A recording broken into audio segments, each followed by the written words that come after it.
Hi అండి. బయట మంచి వర్షం పడుతుంది. వేడి వేడిగా బజ్జీలు చేసుకొని తిందాం అనిపించింది. అమ్మ కొంచెం బజ్జీలు తిందామా, చాలా రోజులు అయిందంటే సరేలే అని చేస్తున్నాను. ముందుగానే యాజ్ యూజువల్ ఉప్పు, కారం, పచ్చిమిర్చి వేయలేదండి, ఎండు కారం వేసాను. కొంచెం వాము, కొంచెం ధనియాల పొడి, అంతే. ఇంకంతకంటే వేరే మసాలాలు ఏమి వేయలేదు.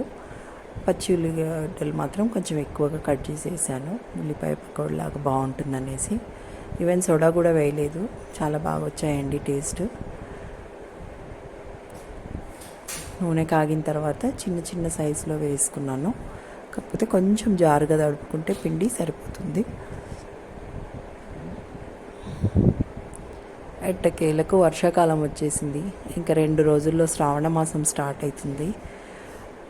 ఏదో ప్లాన్ చేసుకున్నాను, ఏమేమో చేసేద్దామనేసి శ్రావణ మాసంకి. ఈసారి అన్నీ అడ్వాన్స్గా చేసి పెట్టుకుందామని.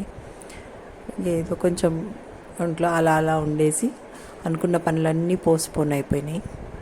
ఈరోజే కొంచెం లేచి కొంచెం అట్లా పనులు చేసుకోగలుగుతున్నా. మళ్ళీ ఎక్కువ స్ట్రెయిన్ అవ్వడం బాగుండదనేసి. బట్ ఎంతైనా శ్రావణ మాసం, కార్తీక మాసం వచ్చేసరికి ఎంతో ఓపిక లేకున్నా ఏవో ఒకటి